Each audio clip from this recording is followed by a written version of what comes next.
it has become common. So probably to avoid it, can we do something about tobacco consumption? Do something about it, because if it is nipped at the early stages, maybe this menace. All of you belong to education institution, right? Yes. So the purpose of today's meeting is that drugs సంబంధించి ఏమేం activities transportation information or consumption field లెవెల్లో జరుగుతుంది. You as head of the institution should be more aware about it. And we should honor also. These are the two important points. Okati awareness, okati owning up. Now the ganja is also taboo. Ee roju taboo undi. Kani మనం control చేయలేకపోతే next 20 సంవత్సరం తర్వాత if ganja also becomes like alcohol and cigarette, see how the dangerous of society. Second thing, live examples ఉన్నాయి of this menace, how the youth has been completely wiped out, youth has become dysfunctional. Okay, our youth is not aware like ఏం జరుగుతుంది అసలు వాళ్ళకి medium term ఏమిటి, short term ఏమిటి, long term ఏమిటి, రేపు నాకు బాధ్యత ఏమేమి వస్తాయి, సొసైటీకి నాకు మంచి ఎక్స్పెక్టేషన్స్ ఏమున్నాయి, అస్సలు అటువంటి ఏం తెలియదు. వాళ్ళు జస్ట్ ఒక 10 days, 15 days, 20 days, 1 month ఆ షార్ట్ టర్మ్ లైఫ్ పీరియడ్లోనే ఉన్నారు. సో మీరు basically this kind of awareness kindly do it at your institution level. మీరు ఇది కొద్దిగా ఎక్కువగా మాట్లాడారు. ప్రతి ఒక కాలేజ్ ఒక ఇన్స్టిట్యూషన్ చూస్తే రకరకాలుగా కమిటీస్ ఉంటాయి, రకరకాలుగా గ్రూప్స్ ఉంటాయి. ఒక పీటీ టీచర్ ఉంటారు, ఒక ప్లేస్మెంట్ గురించి చూసుకుంటారు, ఒక ఎగ్జామ్ గురించి చూసుకుంటారు, ఒక అడ్మిషన్ గురించి చూసుకుంటారు. కానీ ఈ సబ్జెక్ట్ మీద ఎవరు మాట్లాడతారు, ఎవరు పిల్లలకి కాన్ఫిడెన్స్ ఇస్తారు, ఎవరు అవేర్నెస్ ఇస్తారు, కైండ్లీ ఐడెంటిఫై దోస్. మీరు డైరెక్ట్గా ఇన్వాల్వ్ అవుతే, మీరు పార్టిసిపేట్ చేస్తే, అవేర్నెస్ క్రియేట్ చేస్తేనే రిజల్ట్స్ వస్తాయి. ఎందుకంటే first of all you will not aware, you are not know, people are already, children are already consuming. తెలియదు, ఎందుకంటే ఎవరు మీకు చెప్తారు. Why the friend of a consumer will come and tell you sir అతను గాంజా తీసుకున్నారు, ఎవరు చెప్పరు. Nobody will basically tell anything. ఇంట్లో కన్స్యూమ్ చేస్తున్నారు, బయట కన్స్యూమ్ చేస్తున్నారు, ఒక పార్క్లో కన్స్యూమ్ చేస్తున్నారు, ఒక షాప్లో కన్స్యూమ్ చేస్తున్నారు, ఆ ఇన్ఫర్మేషన్ మీకు అసలు రాదు.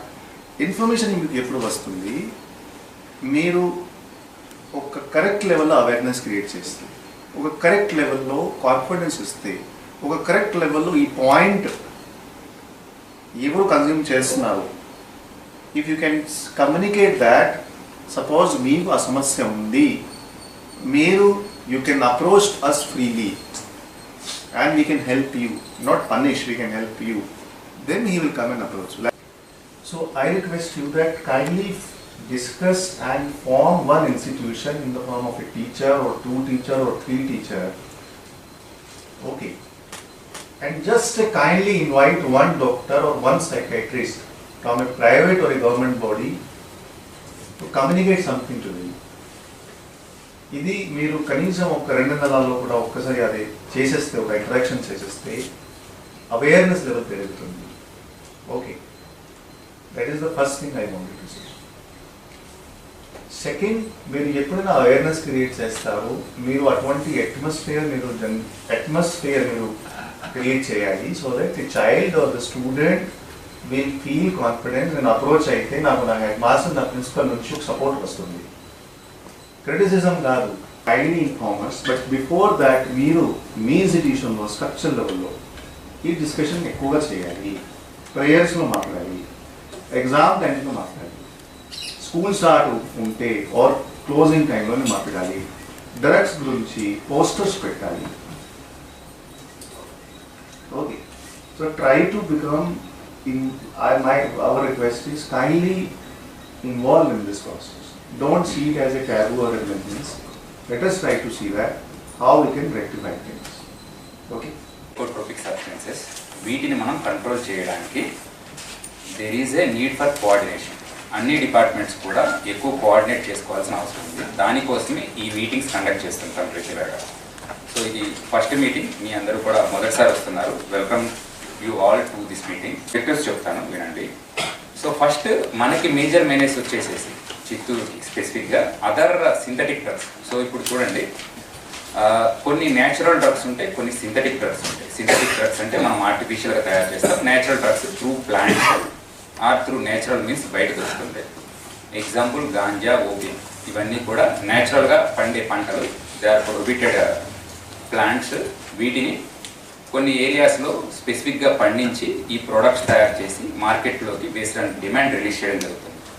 సో గంజాకు వచ్చేలోపు దాన్ని ఎండబెట్టేసేసి డ్రై ప్లాంట్స్, వాటి ద్వారా వచ్చే పౌడర్ చేసేసి స్మోకింగ్, వీటి ద్వారా తీసుకోవడం ద్వారా so certain type of feelings వాళ్ళకి సైకలాజికల్గా కూడా కొంత ఎగ్జైట్ అవ్వడం వలన ఎడిక్ట్ అవుతారు over a period of time. ఈ ఎడిక్షన్స్ వలన వాళ్ళు they can't come out. So స్పెసిఫిక్గా ఈ ప్రాబ్లం వచ్చేది యంగేజ్లో.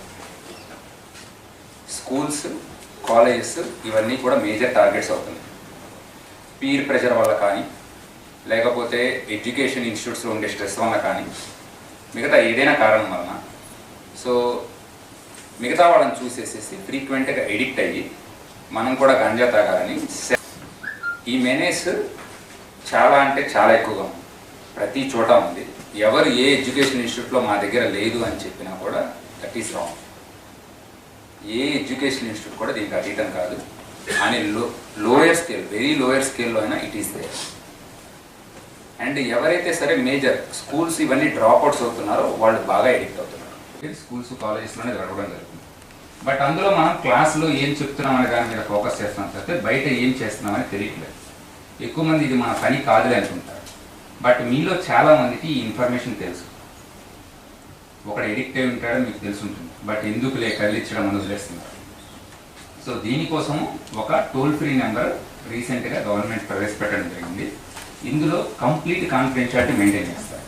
ఓకే, దీని నెంబర్ 1972. ఈ 1972కి ఎవరు ఎనీ టైం కాల్ చేసినా సరే దానికి సంబంధించింది ఇన్ఫర్మేషన్ తీసుకొని ఇండైరెక్ట్గా మాకు పాస్ చేయడం జరుగుతుంది. సపోజ్ మీకు లోకల్ పోలీస్ మీద, ఎక్సైజ్ మీద ఎవరి మీద నమ్మకం లేని పరిస్థితుల్లో ఉంటే, లేదా మీ ఇన్ఫర్మేషన్ బయట పెడతారు అని అనుకుంటే దీనికి మీరు కాల్ చేసి చెప్పచ్చు. ఇలా ఉంది, ఎక్కువ మంది ఎడిక్ట్ అవుతున్నారు, 10th క్లాస్ స్టూడెంట్స్ ఎడిక్ట్ అవుతున్నారు. సో ఈ స్పెసిఫిక్ విలేజ్ నుంచి ఎక్కువ మంది వస్తున్నారు, వీళ్ళంతా ఎడిక్ట్ అయ్యారు అని చెప్పినట్లయితే సో దానికి రెమెడియల్ మెజర్స్ మేము తీసుకుంటాం. బట్ ఎక్కువ మందికి ఉండే మిత్ ఏంటంటే స్టూడెంట్స్ని జైలుకు పంపిస్తారు. అలాంటివి జరగదు. మేజర్ సిచ్యువేషన్స్లో మేము ఎవరైతే సరే ఎడిక్ట్ అయిపోయి ఉన్నారో ఈ స్టూడెంట్స్ని వాళ్ళని మార్చడానికి ట్రై చేస్తాం. స్టార్టింగ్ ఫ్రమ్ స్పెషల్ కౌన్సిలింగ్ నుంచి వాళ్ళ పేరెంట్స్ దగ్గర కౌన్సిలింగ్ చేస్తూ ఎక్కడెక్కడి నుంచి వీళ్ళకి సప్లై చేస్తున్నారు దాన్నంతా నెట్వర్క్ బ్రేక్ చేయడానికి ట్రై చేస్తాం. ఎక్స్ట్రీమ్ కేసెస్లో మన దగ్గర PASS people's action for society అని ఒక ఆర్గనైజేషన్ కూడా ఉంది. ఇక్కడ వాళ్ళ కెపాసిటీ ఒక 20 మెంబర్స్ వరకు. సో వాళ్ళు డీ అడిక్షన్ అనేది చేస్తారు. అంటే ఏదైతే సరే తను ఒక దానికి మత్తుకు బానిసయ్యాడో ఆ బానిసత్వాన్ని నుంచి బయటికి రావడానికి వాళ్ళు అన్ని రకాలు చేస్తారు. ఉదయం యోగా, మెడిటేషన్ చేయించడంతో పాటు మంచి ఫుడ్ ఇచ్చి ఒక 1 month లేదా 2 months ఆ ఆర్గనైజేషన్లో ఉంచి వాళ్ళని ఈ మత్తు నుంచి బయటికి రావడానికి ప్రయత్నిస్తారు. అదర్ మోడ్స్లో వస్తుంది ఫస్ట్ పార్సిల్స్. ఎక్కువ పార్సిల్ సర్వీసెస్లో కూడా ఈ గంజాయి ట్రాన్స్పోర్ట్ చేస్తున్నారు. ఆన్లైన్ బుక్ చేసుకొని, అంటే వాళ్ళు రాస్తారు పైన అమెజాన్, ఫ్లిప్కార్ట్ అని రాసి, దాని మోడ్స్లో వస్తుంది. రోడ్ ట్రాన్స్పోర్టేషన్, ఏపీఎస్ఆర్టీసీలో కూడా కొన్నిసార్లు ప్యాకేజెస్ తీసుకొని వస్తున్నారు. రైల్వేస్. సో ఇవి కాకుండా చిన్న చిన్న ప్యాకెట్స్ చేసేసి బాడీలో పార్ట్స్లో కూడా పెట్టుకొని తీసుకొని రావడం జరుగుతుంది. సో ఇవన్నీ మోడ్స్లో కూడా మనకి సోర్స్ దగ్గర నుంచి డెస్టినేషన్కి వస్తుంది. సో ఈ నెట్వర్క్ అనేది చాలా పెద్దదైపోవడం వలన బ్రేక్ చేయడం అనేది అంత ఈజీ కాదు. So it needs lot of coordination. దానికోసం ఈ మీటింగ్ పెట్టడం జరుగుతుంది. ఇది రెగ్యులర్గా జరుగుతుంది. కానీ మీరు చేయవలసింది ఇంకొంచెం కాషియస్గా ఉండి కాలేజెస్లో, స్కూల్స్లో ఏం జరుగుతుంది. మేము ప్రతి స్కూల్కి, కాలేజీకి రాలేదు, అది చాలా డిస్టర్బెన్స్గా అనిపిస్తుంది. అండ్ మేము వచ్చారంటే అక్కడ ఏదన్నా హై హ్యాండెడ్గా బిహేవ్ చేస్తున్నారేమో అనే భయం ఉంటుంది. అందుకే నేను అష్యూరెన్స్ ఇస్తున్నాను, ఎవరైనా సరే స్టూడెంట్స్ ఈ ఎడిక్షన్ కనుక ఉన్నట్లయితే వీ డోంట్ టేక్ ఎనీ అంటే ఎక్స్ట్రీమ్ మెజర్స్ మేము తీసుకోం. ఖచ్చితంగా వాళ్ళలో మార్పు రావడానికి ట్రై చేస్తాం. కానీ ఎక్కడెక్కడైతే ఇలా ఉందో మీరు ఇన్ఫర్మేషన్ దయచేసి పాస్ చేయండి.